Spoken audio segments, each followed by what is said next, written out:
motherfuckers! Oh, God. Okay. Mother's Day special.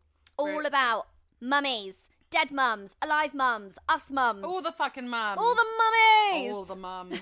And we tend to manage our grief through being really silly. So this might be a bit more chaotic than usual. And we apologise, but you're here for the journey. We're doing this together. And as always, we're unscripted and we just go for it. We're going with the flow. We go with the flow. Yeah. And we have tissues at hand. We do. Just in case. We do. Not just in case, because they're needed. Yeah, they are. How are you feeling about today? I don't really know how I'm feeling. There's been tears. There's been some sleepless moments. I am feeling a little bit swollen, my eyes a little bit ouchy because of the thought of actually talking about it. But at the end of the in day, a public forum as well. Yeah. This isn't just me and you in the car. No, exactly. So a little bit nervous, a little bit scared, but I'm okay. How are you? Well, I think obviously we discussed that we were going to do this a few weeks ago. Yeah. And then we talked about it again last Thursday after we did our editing. Yeah. And then I just cried all night. You did. Your picture was like, you looked like a little balloon. Yeah, and this is just what grief does, doesn't it? It just washes over you. Like 1 minute you're fine, and then it just washes over you. And I don't think I could have understood your grief before my dad died, because my grief with my mum was like a very typical mother-daughter relationship. Or like it's what you would want a relationship to be. I was literally just about to say that. Yeah. And with my dad, it was much similar, but also really different to what it is with your mum. And so I could always like empathise with you, but I couldn't understand how you felt until after my dad died. And so it's interesting to kind of be able to see it from both points of view now. Yeah. And relive and not explain, but just go over our stories with each other. Yeah, it is. But and like every time I think, like there was a time after my mum died where I literally could not say her name for about a couple of years, and I just self-soothe with drugs and alcohol every weekend, and then I would just cry all the time because I didn't know how to talk about it. And obviously my Instagram are quite used to me coming on and having a good old sob sesh. Yeah. Especially it's Mother's Day, then it's her birthday, and then May is like triple anniversary. It's death month. It's death month. Death month. Death month.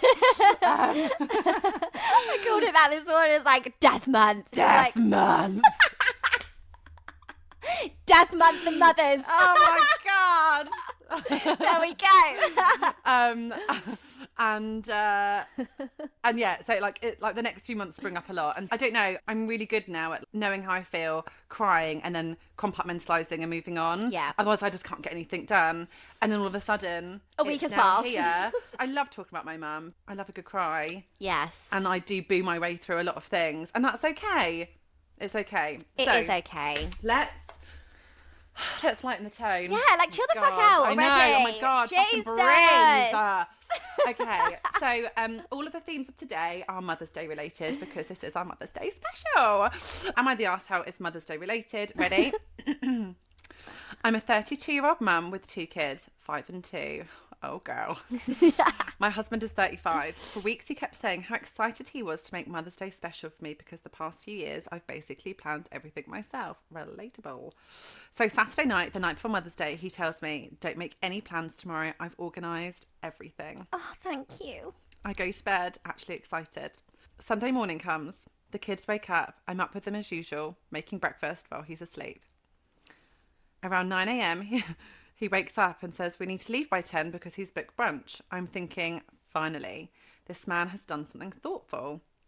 We drive 40 minutes to a restaurant. When we arrive, I notice his mum's car is already there. Turns out the Mother's Day brunch he had planned was actually for his mum, not me. He invited his mum, his sister, and their partners. When I asked about it, he said, well, she's my mum. It's her day. I just sat there, stunned. I'd spent the morning getting the kids ready, dressing nicely, and packing snacks, thinking this was for me. At brunch, his mum kept on making comments like, just wait until you've been a mother for 35 years, and then you'll understand. Oh, my husband even gave her flowers. Nothing for me. After brunch, he tells me the rest of the day is open, so we can do something if I want. At that point, I was done. So when we got home, I took the kids and left to spend the afternoon with my sister. Later that night, my husband was furious. He said I embarrassed him by leaving early. Embarrassed who? You were already home? Who was there? Embarrassed himself being such a fucking prick. He said I embarrassed him by leaving early and that Mother's Day should always be about your own mum first. I told him, I'm the mother raising your children every day. Maybe I deserve a little thought too. Now his family thinks I ruined Mother's Day. So, am I the asshole? Oh, snap. Yeah. So, I don't know this woman's story, her full story, but my first question when I was going through this was, where the fuck was your mum? 100%. Is she dead or was she just not invited? I feel like if her mum was dead, that would have been mentioned. It would have, yes, and it would have amplified her reaction 100%. by 1,000. Yeah. Yeah. But I do also think, like, and this is obviously, like, when it comes to me and Dale, he is not the best when it comes to birthdays and anniversaries or any kind of event, because it's just not how he was brought up. Yeah. Like, birthdays and events aren't a big deal, whereas for me, like, they're the one day where everything is about you. Like, it's special. Like, birthdays, I will go to town because I want that person to feel loved and special, and it's how my mum always used to make me feel. Yeah. And it's how I want my kids to feel and how I want them to show their kids love. And so there has been many a Mother's Day where, like, there hasn't been anything, or that he doesn't get up with the kids. And it's not because he is an arsehole. He is trying, like, for my birthday, he is trying, and I already know he's bought some things for Mother's Day. But then again, like last week, he'd gone into town with the boys on Sunday, and then he left the card in the bag, and I was like, oh, I think there's something in here that I'm not meant to see. He's like, oh, it's just a card. Yeah. No, it's not just a card. It's a message of love from my children. Yeah. But it's just how he sees things. However, and how different it if we is. ever went for a fucking meal Yeah. and his mum was there on Mother's Day, Yeah. I would walk the fuck out with my children. Yeah. Like, that is not okay. It's not And okay. and it's difficult because we both have difficult relationships with our mother-in-laws. Yeah. Ex-mother-in-law. Same. And I wonder whether... Oh, this is really difficult because I'm trying to think about it. If I was somebody who had a good relationship with my mother-in-law, and if we go back to the beginning of your relationship with yours, Yeah. would you have spent Mother's Day with her and been okay with it? Well, that's a story for later on. Okay. But yeah, it's a really tricky one. I think from my experience, I experienced something very similar to this. So Melia was born in December. Mother's Day is obviously in March. Melia is my firstborn, and Mother's Day came about when I was, 3 months postpartum in my newborn bubble, and boom, I woke up and there was absolutely nothing for me, and there was no even reminder that it was Mother's Day, my first Mother's Day with my baby. I had pre-booked and pre-bought stuff for Melia to be like, happy first Mother's Day, da da da da da, and we ended up going out for a meal with his parents. And I was mortified. I was furious. And I left the house after we went for the meal. Oh, yeah, you told me this a few weeks ago. I left the house. Yeah. There wasn't even flowers for me. There was nothing. There was nothing recognising that I'm a mother. I'm a mother now. Yeah. And it wasn't send about you Mother's me. Day cards You now. did. Yeah. And you did even, I think you actually did I that do every day year. as well. Yeah. And you got me socks. Did I? Yeah, you got me a pair of socks as well, and I love them, and I still wear them. remember the socks. And it says, the best mum. Oh, did I? And so I wear them when I'm feeling a bit. I know. Thanks, babe. I don't think you've ever sent me anything for Mother's Day. I don't think I have. No. But again, I'm Dale, apparently. You are. I surround myself with people who do not show me love. I spoil you on your You birthdays. do. You do, and you love me in different ways. I That's do. what Dale says too. It's okay. I'm at peace with it. Okay, I'll do better. But But I left the house. So we got back from the meal. I left the house and I went and walked like fucking Forrest Gump. But I did not want to come back. Then when I did, it was a very awkward, horrible scene. And he went out and got me flowers. And I was like, I don't want your fucking flowers now, mate. It wasn't the flowers in the first No, place. it was that the you thought. that you just made me think that for one moment you appreciate me and you see me for Yeah. what I do. And like your mum would have had that your entire like yes, your mum, and again, it's really fucking hard because my mum's dead. But when she was alive, every Mother's Day, it would be a big fuss. Like I would make a big fuss of her and like we'd always go and do something. And if she was alive, I would envision us doing it with her. Yeah. But that's my mum. Yeah. 100%. And that's the key point there. It's the girl's mum. Yeah. The girlie's mum. But like, I do also get like, I am a boy mum. So you literally, it's like you're in my mind. Yeah. I never ever understood the phrase mummy's boy. Yeah. Until I had a son. But also you have to like, I've just, again, because I have got a difficult relationship with my mother-in-law and I see the way that she shows up or doesn't show up for her son, I know that when I am in that position and these boys are older, that whatever the relationship, I will make it work, because there is never a world that I will live where those boys are not the centre of my world. Exactly. And if it means that I have to go for a Mother's Day, I would turn up with flowers for her. Exactly. I would turn up with a card for her, and I wouldn't sit there and be like, oh, it's because I've been a mum for 35 years. I'd be like, oh my God, you've done it. It's been a couple of, like, you remember how hard it is. Exactly. And you want to be the village that doesn't exist for us. Oh my God, yes. And it's hard as a mum to share the day, because the idea is that when you were growing up, that was your Mother's Day, and then when you have grandchildren, it is then about your it's about their mum. Yeah. It's about the mother of your grandchildren. I completely agree. And if you are going to share that day with the grandparents, it needs to be talked about. 100%. There needs to be a boundary in place. Right, let's spend the day at lunchtime or morning and with the grandparents, but then the afternoon, keep that for us, because I'm celebrating you, baby. You're the mama of my babies. 100%. Like, celebrate that person. Yeah. Like, make them their favourite dinner. Or if it was me doing your Mother's Day in the afternoon, I'd be like, I've worked out where we're going to walk to. There's a great sunset here. We've got to get there for 5 o'clock. And then we'd get a picnic blanket and some chicken wings and we'd sit there. And like, that would be perfect. Whereas for me, it'd be like, right, we've got a painting afternoon. We're going to go and paint some fucking pottery. We're going to get fingerprints and shit all over it, so we all love each other.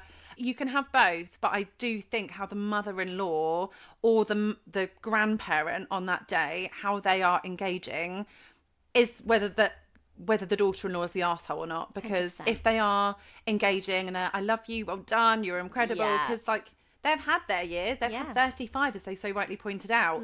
It's not your time anymore, bitch. Back off. Yeah, let's look at the generational love here. Yeah. Like, love the person who's loving your grandchildren, who loves your son. Exactly. Come on. And I think if they're doing that, then you don't have a right to be angry.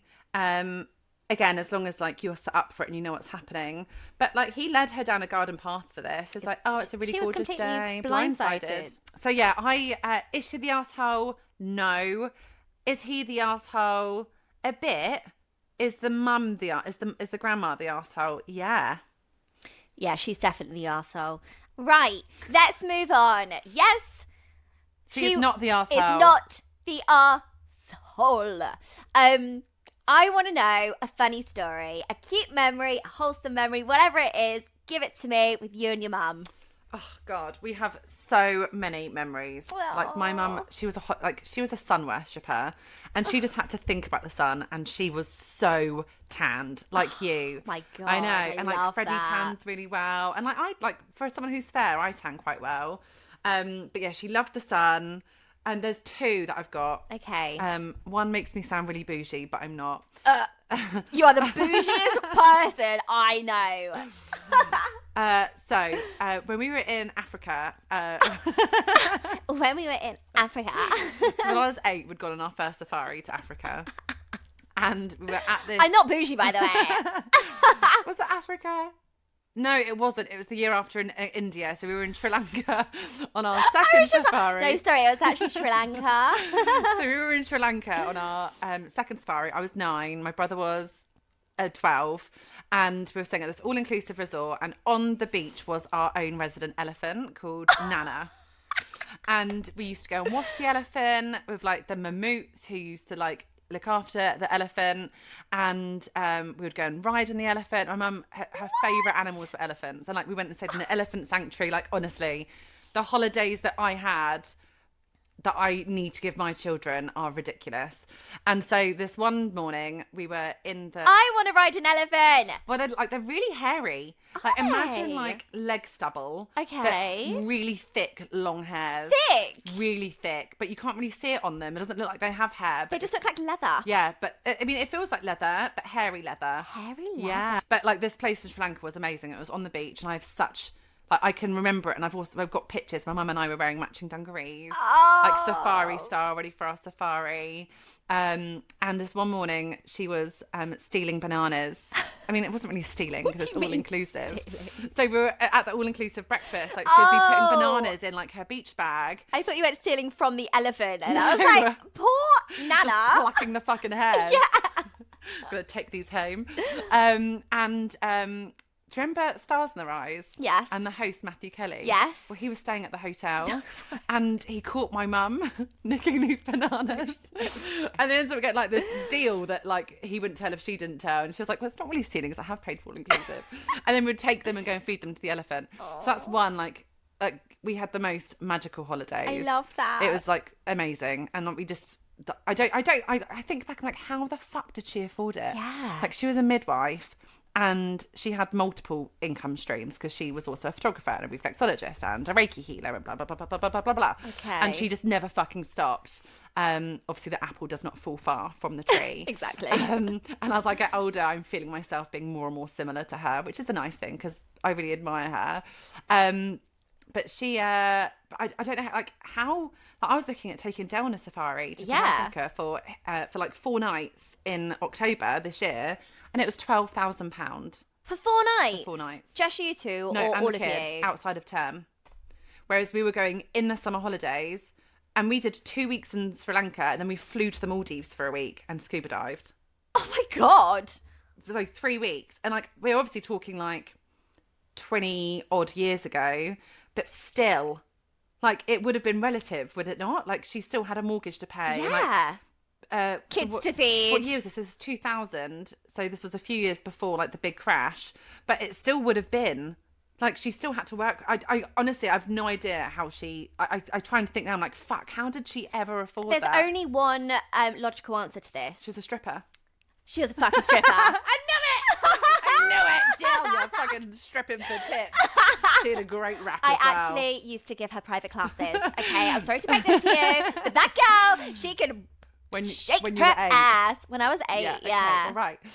But I think the funniest memory, the one that like makes me cringe, and it was my mum in her own way. Like, she would roll in her grave if she was buried. Obviously, she's not. Yeah. With the amount I swear, she hated swearing. Oh my God. I have actually had quite a few people like, Monique, stop swearing so much. I'm like, it just feels better. Yeah, it does. And Like, I'm it's with an you. expression. Like, we might as well just sit here and say, fuck, I shit, know. bollocks, fuck, I just and then think, we like, get it. I think there's so many worse things you could be doing in the world than fucking swearing. I know. Like, a good fuck in every way makes everything better. Don't talk dirty to me. So we went and I wanted my belly button pierced. She had her belly button pierced, and because she had hers done, I needed to have mine done. Love that. And Wait, so- how old were you? 14. Okay, love it. And she had a rule that I had to ask for something like continuously before she would give in. Okay. So like when I had my first ears pierced, I was 4, and I had to ask every day for a year before she'd give in, and then she gave it, and I had them Okay. done. And then I wanted a dog. so Wait, I was that a rule that she put in place, or was that I think a rule I'm just that so you persistent. right, yeah. Yeah. I mean, again, that hasn't changed very much. Yeah. And I knew what I wanted. Yeah. Again, hasn't changed very much. So I can literally remember exactly where it was. We'd gone to High Wycombe, and because obviously we lived in Marlow at the time, so it was only up the road. So we were in High Wycombe, and you have to drive up past the train station. Train station's on the right, and then there's a road on the left. And this tattoo/piercing studio was on the right-hand side. And so we go in, I was obviously 14, and obviously had a crop top and like 19s bell bottoms on. My mum was with me, and she wasn't a prude, but she was a bit of a prude. And she didn't swear, and she was like just a proper woman. Okay. Oh God, I fucking miss her so much. Oh. So we went into this sorry. So we went into this studio, and I was waiting there, and there's this girl ahead of me having a piercing. She's having her tongue pierced, And she was with her boyfriend. Anyway, she walks out and mum was like, oh, you've had your tongue pierced. And she was like, "Bleh." And she was like, Dribbling everywhere. She looked at the boyfriend. She's like, no blowjobs for you for a while. And I was like, Mum, no. Wanted to fucking die. Like, I was 14. That's the uncoolest thing ever. Oh my God. And I was like, Mum. And she was like, well, George, you didn't invent them. And I was like, ah! Are you still talking? And it's just one of those moments I will never forget. Oh my God. And she just said it so blasé. I love that. And she was my mum, so you didn't imagine her having those conversations. Whereas I know my children will know that I have these conversations. Yeah. But you just didn't think about like your parents having those conversations. And obviously, like, again, like I learned to put a fucking condom at like 7 at a family mealtime. So like that kind of thing was really normal in our life. Like we were like a naked family and it was all really normal. But for her to say that, I could have fucking died. That's like hilarious. I mean, I still had my belly button pierced. And I love my belly button piercing. I love that. Have you got yours pierced? I used to. So when I was 14, I went to get mine done. Yeah. And I went with my old bestie. We lived in the same council estate. And we were like, let's go get our fucking belly buttons pierced. And for some reason, the piercing place didn't even ask for our age, didn't ask for nothing. And then I came home and I'm like, Mom, surprise! And I mean, she was all for with me just expressing and being who I wanted to be. So she was supportive. But I loved having my belly button I loved pierced. it. And I had it until I was probably like 20, before I met Dale. So I must have been 20. Oh. And I had it, but it's only because it's when high-waisted came into fashion. And then it got caught. Always. And Always. So I was a hairdresser. So I sat down on my little stool cutting hair, stand up. And I still have the hole, and I'm just like, shall I? Shall But I'm still a I? high-waisted girl now. I am too. More than ever. But so I, when I was younger, I had an operation just on my belly button. It was German measles. Oh wait, no, this was it was. I had German measles, and I had to have an Had to be operation. German. Why German? I don't know. Oh. It's like really rare. Oh. I might have even made that up. I don't know. I could have to Google Let this. me ask my mum. Oh, she's wait. dead. But I've been brought up with this belief that I had German measles. Oh. It might be a big fat Could have fucking been French, lie. we're not sure. Could have been Swedish. Who fucking knows? Anyway, I've got this scar on my belly button. I remember it being a Show me. really smiley face. Yeah. Oh, there. Don't touch my belly button! I love a belly button. Okay, so this is where I was going with this. Okay. I have hated belly buttons my So how whole old life. were you? I was young. I don't even know how old I was. Mum? Hello? How old was I? No idea. Fine. 6, 7. Oh, 6 or 7.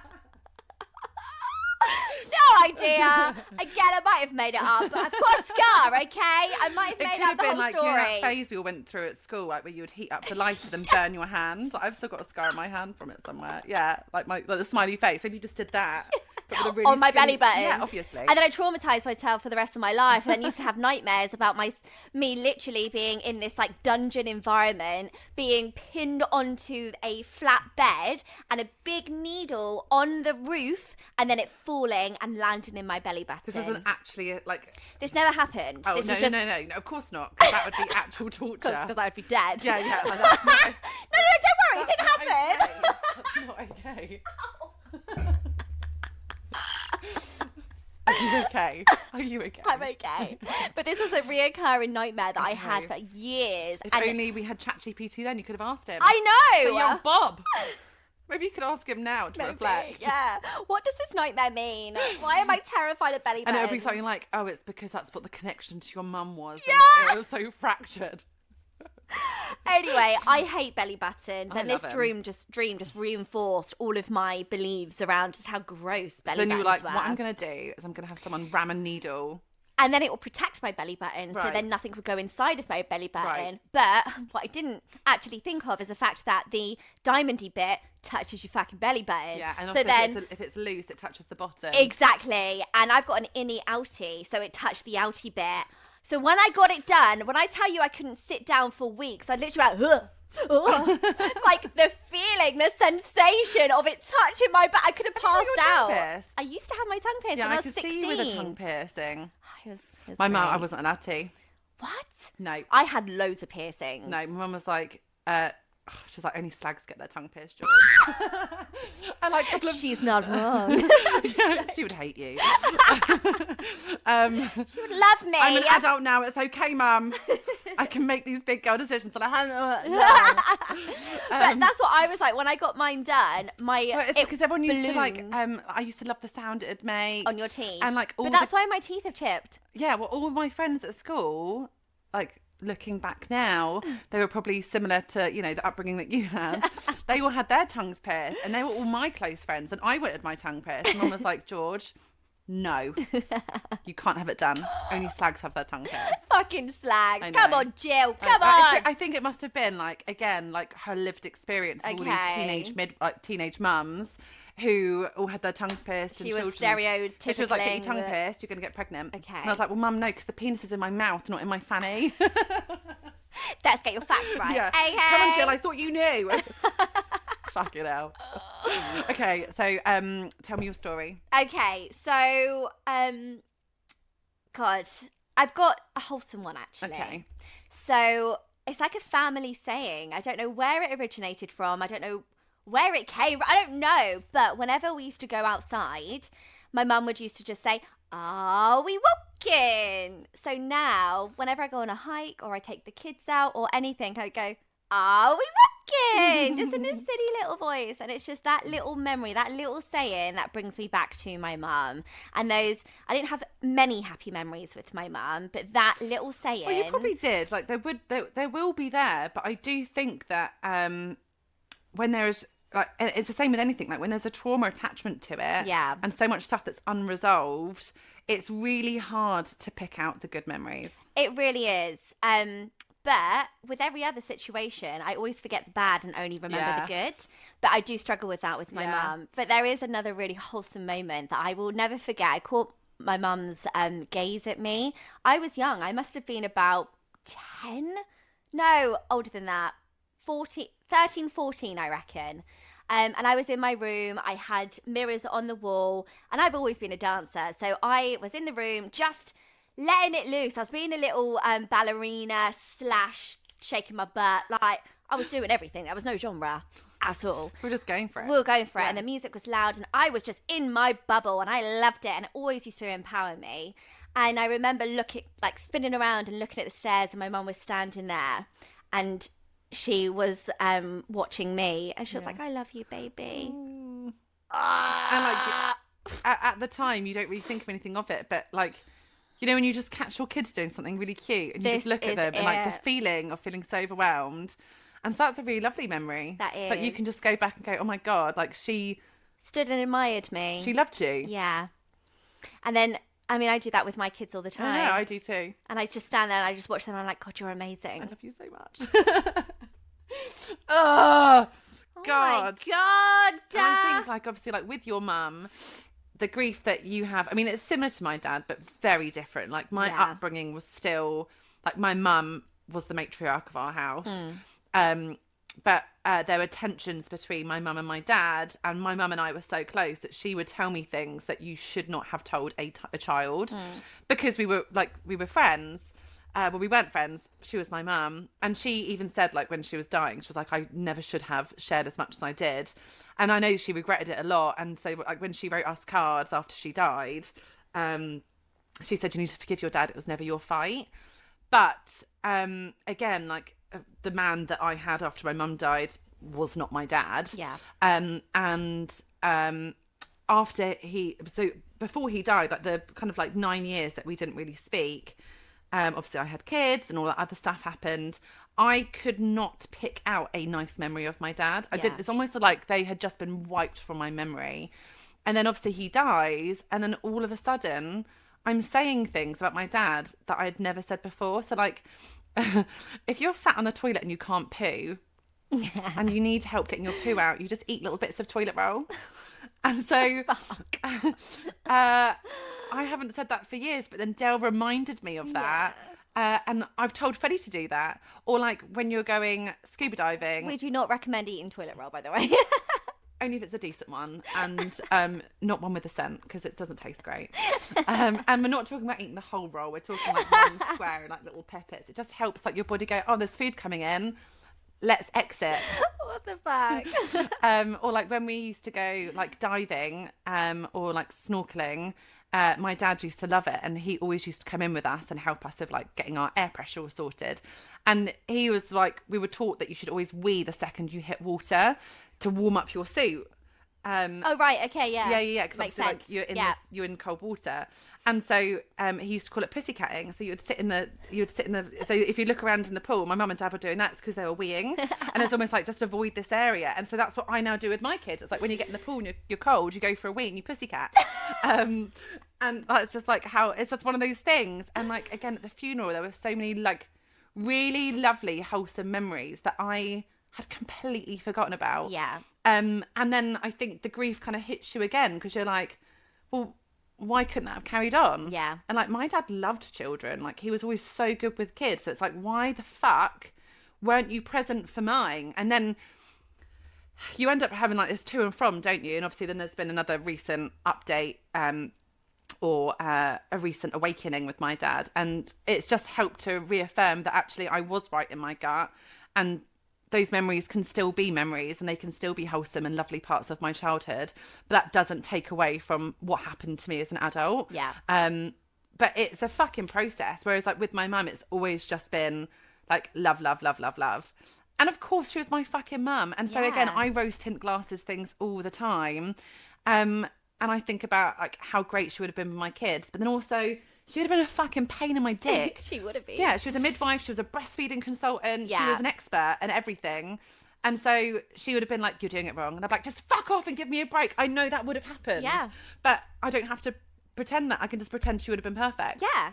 And that's a lovely bubble to be in, but it's also quite a risky bubble to be in at some times, and it can really amplify your grief. Yeah. And grief, there's so many different types of grief, but so many different stages of grief as well. Yeah. And how they are all triggered and brought back up at different stages in your life is insane, but it's your own story. It's your own feelings. So being so aware and accepting and surrendering of how you are processing it is so fucking important. I think becoming a mum without a mum is without a doubt the hardest thing in the whole entire world. And didn't someone message you with like their own story? Yes. Of like being a mum without a mum and how that all works. Oh my God. So obviously you've got your story, I've got my story, we've got our own experiences. Everyone like the amount of stories that we hear and about people who have mums that are living.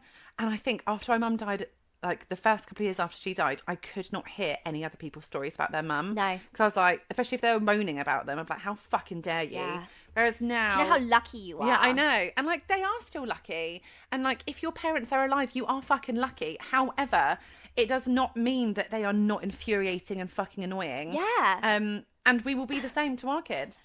100%. But it's hard, like, I think when you're in that moment and you are feeling the grief and all the feels, it's really hard to think about that. It's really hard. How far is she into grief? Do we know? So she is. She tells it in her version. So let me read you out, kind of through her words, her story. Okay. So one of the worst parts of being a member of the Dead Mums Club is the daily pang of jealousy with seeing other people with their mums at cafes and in public.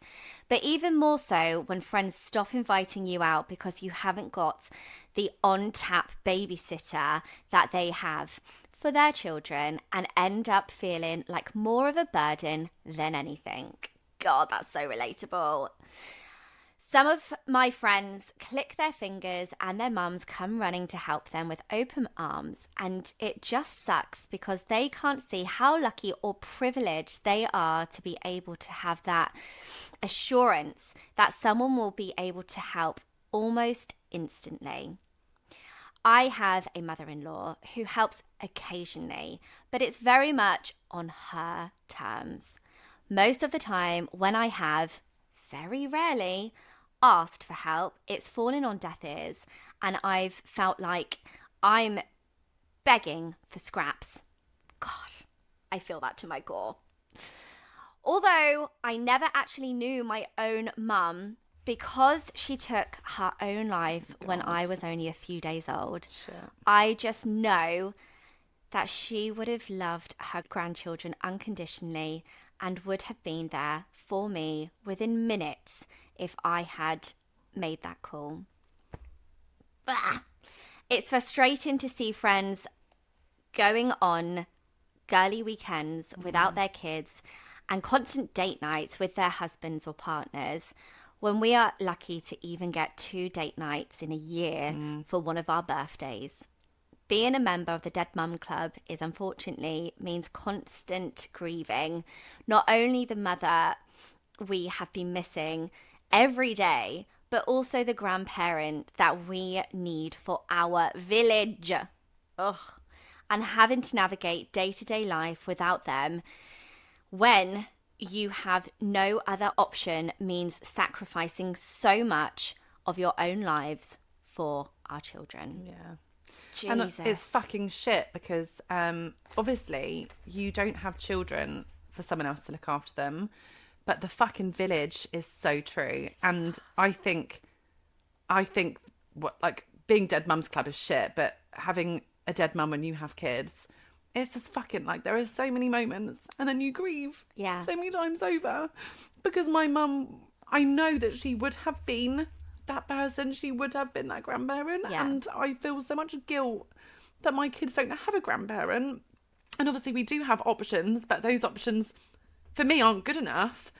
And when I don't have my mum or someone who would just love them as much as I do, it's really shit. And then on top of that, it is having a bit of time. Like, obviously I have my brother who looks after them, but they have their own family and their own kids. And then it's like, Dell and I had our first date night in like 3 years. And then your marriage suffers for it. And they're right. Like, there will never be a time that we can go away out of this country until they are grown. Yeah. And there are so many people who do take that for granted. But of course they do, because they don't know anything else. They don't know and any that's okay. And like, to even put them in a category that they're lucky is even unfair. It is unfair. They are just living a normal lifestyle that everyone should 100%. live. Yeah. But unfortunately, people, we're unlucky. Yeah, like us, like her. Like, it's millions of people who are living without parents. Literally. Yeah. It's crippling. It's heartbreaking. It is soul destroying. Even from the moment when you find out you're pregnant and you haven't got a mum, and then the midwife is asking you all these questions and, oh, what happened here? Even with my German measles, I had to tell the midwife. I mean, it could have been Swedish measles, like we say, we don't know. It could have been Swedish meatballs for all we know at this point. Who knows? But having those questions asked at you and you not knowing the answer, or you having a scare throughout your pregnancy and then not being able to call your mum and be like, I'm fucking terrified right now. What does this mean? What does this mean? Oh, God. I remember when I just had Freddie and obviously lockdown happened 4 weeks after he was born. And so in those first few weeks, I'd had my C-section. I was deep in depression, but I was in denial about it. And we went to John Lewis and we went upstairs to the cafe, and I was breastfeeding and he was teeny tiny. And this old lady next to us, she was like, your mum must be so proud. Oh, God. And I was like, she's dead. And they were like, oh, your dad then? And I was like, we don't talk. And then I was like, I should have just said thank you. Yeah. But then at the time I was like, how dare she say that? How dare she say that? And make that assumption that this is my life. Yeah. How dare she? Because, like, as if, like, as a new mum with a tiny baby, I need any more fucking shit. But she didn't know. She didn't know. And when you are the victim, and when you are someone who has not been able to go through a process of self-healing, I mean, there is no doubt about it. It is so fucking shit. Yeah. It is so shit. It's like, it's not the worst club in the world, because if you lost your own child, it'd be fucking shit. It'd be horrendous. Any death club is shit. It's shit. It's shit. But how you deal with it and how you allow it to be part of your life. Like, my mum is a huge part of our life. And like, Freddie will often be like, oh, mummy, look what I found today. And he'll pull a feather out of his bag. And he's like, look, Nana was with me at school. And it makes me so sad, because she should be picking him up from school. But that won't happen. And there's nothing I can do to change that. So all I have to do is, like, keep her memory alive and try to make her as much a part of our life now as if she was alive, because that That's never going to happen. And I love how you do that. You speak about your mum as if she is here. Yeah, well, she is. Always. And the whole feather situation, the whole reference back. Butterflies. Every time we go out, you're always referring to your mum. And I love that. I obviously find that quite different and difficult myself. And it's only really been the last year or just over that I've started to want to talk about my parents in front of the kids. Yeah. Oh my God. And that experience of Marshall. Oh my God. I forgot about that. How? Like that, like we were both like sobbing on the phone. I mean, I didn't forget about it, but that's a really good point to bring up Yeah. right now. So I brought my son, who is 5, to my dad's grave for the very first time. Which is like 300 miles away. It's on the borders of Scotland. Absolutely gorgeous area. My favourite place on earth. Not the graveyard, but that area. Even though I do find a lot of peace being in that graveyard. It's a stunning. place, isn't it? It is. Yeah. Anyway, I brought my daughter there when she was 6 months old. Other than that, they had never been there before, ever. And I pulled up. We were up north visiting family. I pulled up at the graveyard. I'm like, right, we're going to see Granddad. Let's go and pay our wishes and our respects. And let's just go see him at his grave. Anyway, I opened the gate and there's, I don't know, 30, 40 other headstones in there. It's a small, intimate graveyard. Probably not even that many. And I turn around, close the gate. I look back and Marshall's like, Mummy, is this Granddad? And it was right at my dad's grave. And straight away, I'm like bawling my eyes out, like, how? What the hell? And my dad has got a picture on his gravestone, but that's at the front of it. Marshall was at the back. You also don't have a lot of pictures of your dad around the house because I don't sit there. But also, like, if we think about when they died, it was before phones were in our pocket. Exactly. I have got minimal pictures of my dad and my mum. Yeah. Which is also why we're so obsessed with taking pictures of every moment. Yes, it's precious. Yeah. So, yeah, we get there, we spend a lovely time, we get back into the car, and I ask the kids, I'm emotional at this point, I'm like, guys, how was it being at Granddad's grave? And Marshall was like, oh, that wasn't my first time there, I've been there loads of times, I was born there. I was like, what? What do you mean? And at this point, I pull out my phone and I started recording what he was saying because I was in, like, disbelief. Melia is just sitting next to him like, oh, shut up, Marshall. And I'm like, Melia, let the boy speak. But Marshall, in his own words, out of nowhere, said that he was born there and how he was there with Granddad. His Granddad was holding his hand, stood there with him, and in front of him were 2 women, an older woman and me. And we both looked at each other and started running towards Marshall. And I got there first. And that's when he said, and that's when you chose to be my mummy. And then Granddad gave me to you. And that's where I was born. And what the hell? Do you, like they say, don't they, that your spirit guide in heaven meet your child before you do? Really? Do you have you not heard that? I've never heard that. Yeah, like they meet your unborn child. So your child, they know who your child is. And so like they meet them before they meet you. Oh my God. Yeah, like next time I see something on it, I'll send it to you. But yeah, it's like, they like, whenever you think, oh, they don't know my children, they do know them. They knew them before you did. Like they met them, their spirit met them, which is why Marshall was like, yeah, I know who he is. He could pick him out in a lineup. Well, this is it. Whereas Freddie couldn't, and I have pictures of my mum everywhere. Oh my God. So we then went back to family's house and they've got the photo album out of pictures of my dad that I'd never even seen before, and I couldn't even spot him out because I'm like, you look... It was back in like 1926. I was 10 when he died. Do you know what I mean? My memory is just a few pictures that I have of him. Yeah. But my uncle was like, after telling him this story, my uncle was like, Marshall, where's Granddad in this? And Marshall straight away was just like, here. And there was one picture and I was like, that's not Granddad. And my uncle was like, yeah, that is. I was like, what the fudge cakes is going on here? I love it. It makes me feel great. Really wholesome. Really wholesome. Yeah. And like Marshall's just so blasé about it. He is. Yeah, me and Granddad, like we do all sorts of shit together. I'm his spirit dirt bike rider. Yeah, I know. Okay? I know. So my dad was a dirt bike rider. Yeah. That's what Marshall calls it anyway. So like we would spend our weekends just going to the dirt bike track And Marshall has embodied this lifestyle 100% of fearless, and you have just not go for forced it. that onto him. Not He is at all. obsessed with it. He is obsessed. Obsessed. And that is In his the granddad. outfit, Yeah. in everything. He wants to sleep in the outfit. Yeah. He wants pictures of it. He looks like a pop star. He sounds like a pop star. He is a pop star. Yeah, I remember that story. I think you called me and you were sobbing, and I was like, "What?"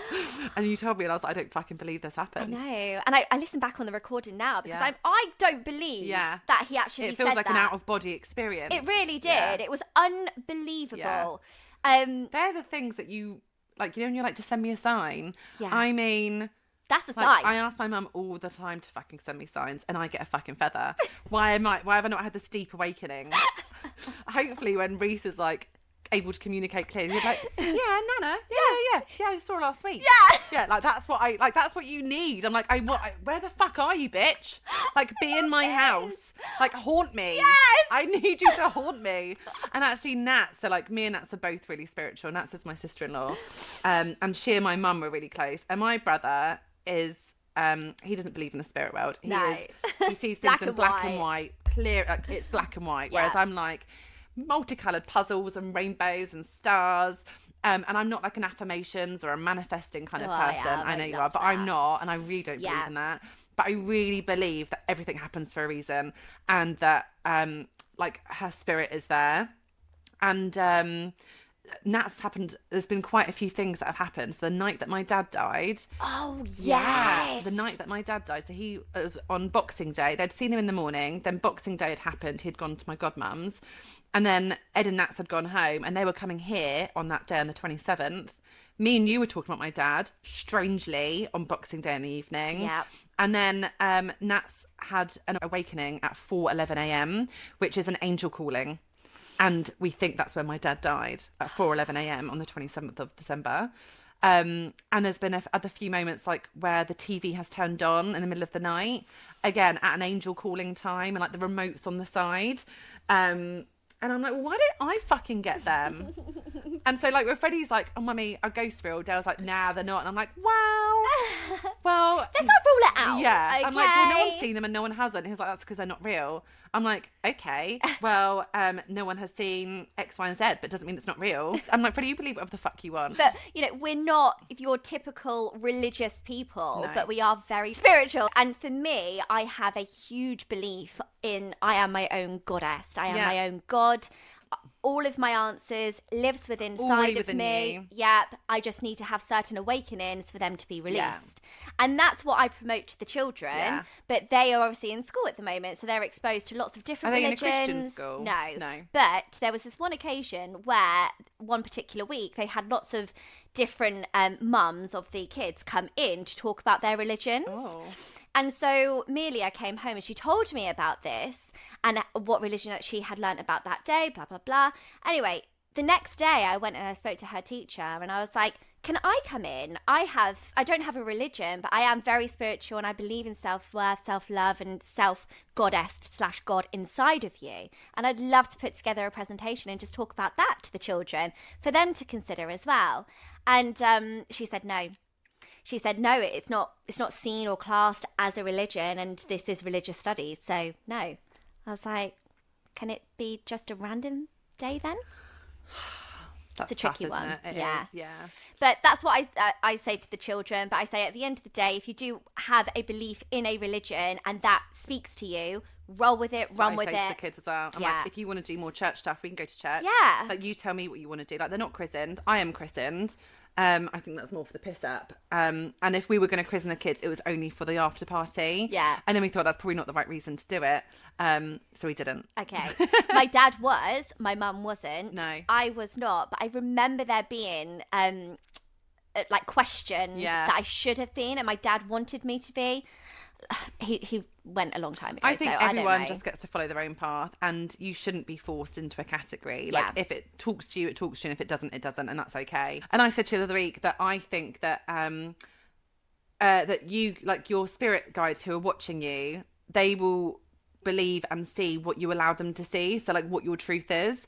So if you are someone who is like a compulsive liar and you have convinced yourself of those lies and you're living in a lie, but that has become your truth, that is what your spirit guides see. And it's only once that is revealed either before or after life, and they can see the whole story. So I believe that, like, literally what you just said, like, our truth lives within us, and we can either open it up. Oh, so deep. I Oh my love God, it. I know, I'm wet. Ah. Right, let's move on. Okay, 'cause we could just chat shit. Oh, we so all could. day. Shut up. I know, you shut up. Shut up. Right, ow. Sounds- Claude. Right, would you ever? This is going to be you leading this one. Okay, so this is a situation. Now, just to make it really clear, my mum and I, we had a very difficult relationship, okay? It was not your typical mum-daughter relationship. And whenever I saw my mum, it would take me weeks to regulate myself back to I hear that story from my members so many times. Okay, so I have got a situation that happened many years ago. This is with the ex-mother-in-law and myself. So her birthday was at the end of February. And as a birthday present, I decided to book a spa day / night. For you and the mother-in-law. For me and the mother-in-law to go. We had afternoon tea, spa access, and an evening night stay. Lash. And we were like the best of friends back then. We loved each other. I felt like the daughter she had never had before because she just had 2 boys. So our relationship was tight, but we bonded when we drank. We drank so much wine, it was ridiculous, okay? But that was our happy place. So I was booking this for her birthday. I was getting all excited for it, and I booked a date in March. The closer we got to March, it then became very apparent that that day was actually Mother's Day. This was not booked on purpose. This was not booked out of maliciousness towards my mother. Oh, there was availability. I don't know. I can't believe that. Like, I don't know how this happened. I mean, we're talking like 10 years ago. Yeah. But it fell on Mother's Day. Now, when I eventually found this out, it wasn't actually until she said to me, the mother-in-law said to me, "You do realise that this was Mother's Day?" And then I was like, fuck, how am I going to tell my mum that I'm not going to see her on Mother's Day? And would you normally see her on Mother's Day? Yes. Yeah. As much as every time I would see my mum, it would take me weeks to regulate myself from just the emotional exhaustion. Like, you felt like you should be there. That's my but mum. It didn't feel good when you were, but Absolutely you did it anyway. not. Yes. Yeah. So do you know what? I kind of try to reframe this with myself. It's like, do you know what? I want to do this. I want to go and take my mother-in-law to the spa. I want to enjoy Mother's Day. And do you know what? She's a great mum. She deserves this day. And I want to be in her company. I want to be having wine with her, having a good time and relaxing. Because I knew I would with her. And then I had to tell my mum. And she was not happy. She was devastated. She took massive insult to this. Yeah, I bet. And I can see why. I can relate to it massively. But at the same time, I did nothing about it. And I still went. And I had that spa day. And we had a great time. But my mum didn't forget it. So, would you ever? I'm not sure this is would you ever or is am I the arsehole? Yeah. It's like a bit of a both. Oh, it's difficult. I mean, I would never do that with my mother-in-law. It really does depend on the relationships, though, that you have with your mum, your mother-in-law. Did your mum realise that she was the mum that you felt that she was? Yes. Okay. My mum was jealous. Is jealous the right word? My mum was probably resentful that I had such a close bond with my... I mean, we were never married, but let's just call her... She basically was, yeah. With my mother-in-law. I would talk about her all the time, about how she looked after me, about even just the little things like how she put in a load of washing or how she would change the bed. Like do mum Acts stuff. Of service. I'm like, I know. what the hell who is does this? Yeah. Like I'd come home from work and she would have made me dinner. Yeah. Or I would have come home from work, it would be stressful and she poured me a glass of wine. Like because you lived with them for a long time. Yes. Yeah. I'd never experienced that kind of like just that, doing stuff for me. like that that's not how I was brought up. The love that just happens, like the things that happen behind the scenes. But what I mean is like, did your mum know how much she had let you down, or do you think that she lived in a lot of denial? Denial. Yeah. She did. So this probably really hit her then. Yeah. Because she was like, well, I'm your mum, you should love me, why aren't you doing this for me? Because she had no self-awareness. None. So was your sister with your mum? I'm assuming so, yes. Yeah. And my brother would have been there. Yeah. So she would. Well, he would have been young, so he would have very lived young. there. Yeah, exactly. So she would have been surrounded by her kids, just not me. Do you remember if you made it up to her afterwards? I know I would have done. I can't remember how I did, but I would have done. Yeah.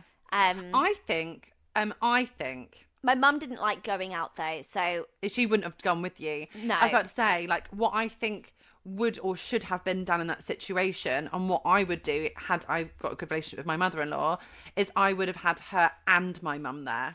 Yeah. Although they definitely would not have got on, my mum and her mum, and Same. his mum. Yeah, that is not a good dynamic. No, that wasn't a good dynamic. And so you end up doing what you'd be doing on Christmas, which is in the morning or in the afternoon. But then I also have to like think about your own boundaries and what is right for you and what serves you. And you lived with her at the time. Your mum was a drive away, and you wanted to do that. And going to see your mum or spending time with your mum used to cause you more stress and an already heightened day. Yeah. So if we're thinking about like what's selfish or selfless, you made the right decision for you. For me at that time. But that would have been really hurtful for your mum. And as a mum. Yes. And now I'm a mum looking at that. But as a mum, that wouldn't have happened because I'm different. Yeah, but also if it was a proper mistake, then would you be angry? Yeah, I mean, I would be, but I probably wouldn't hold it against. I mean, I probably would. Yeah, you definitely would. Yeah, I definitely would. Yeah. You absolutely would. Yeah, but then I would be booking the spa day though. It would be me doing it. Yeah, I don't know. It's tricky. If Amelia done that to me, I'd be fucking devastated. Yeah, but again, I'm not my mum. No. So Amelia's got a very different mum here.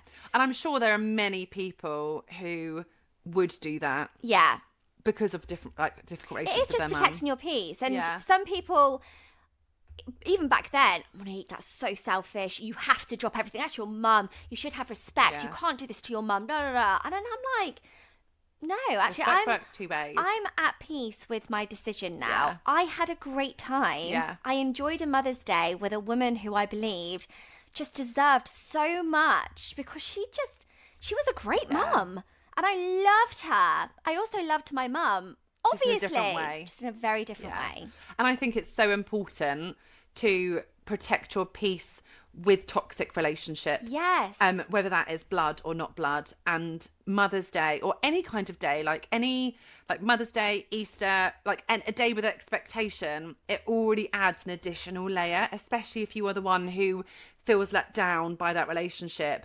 And so protecting yourself within that environment, it might be seen as selfish, but like you said, as long as you're at peace with that, be the villain. Yeah, that's fine. I'm be okay the villain. being the villain. Yeah. Yeah. Because you're always going to be the villain in someone's story. You are. Yeah. That's going to become our tagline, I think. Yeah, right. Yeah. So yeah. So would you ever? I mean, I would never. But yeah, I would just never, because me and my mum were really, really close. Yeah. But not everyone has that relationship. But my children would never, because I would organise it ahead of time and make sure that we're all going together. Absolutely. Because I'm going to be that mother-in-law. Good luck, girls, in the future, or guys. Yeah, today's been a bit weird, hasn't it? Oh, today's been crazy. Yeah. It's been a bit weird. Yeah. And it was going to be, I mean, the podcast is called Dead Mums Club, and we are both part of Dead Parent Pod Club. We're just so much better at making jokes and making dark humour out of this and actually diving into it.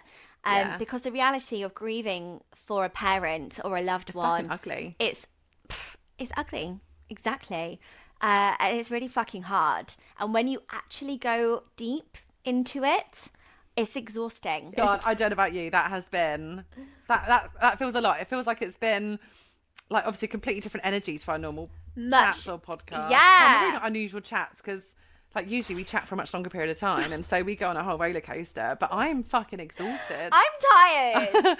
And it's like we've got 2.5 hours till the school run. Do we have a quick nap before we go? The answer is yes. Then we would try and go for a walk to like blow off some steam and like get some energy back. But yeah, we're both fucking knackered. Yeah. But thank you for being here. Yeah. And like whether you are celebrating being a mum, wanting to be a mum, yearning to be a mum, not having a mum, whatever kind of, however you decide you have celebrated on Sunday. And obviously this is going out after Sunday. Yeah. So however you did celebrate is okay.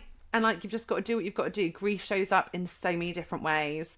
And it's important to like recognize it, like understand how you're feeling, but just not letting it dictate or like decide your future. Because the only person who gets to do that is you, sister. Oh yeah, is you. But thank you for joining. Thanks for being here. Chaotic as ever, and we will see you next week. bye.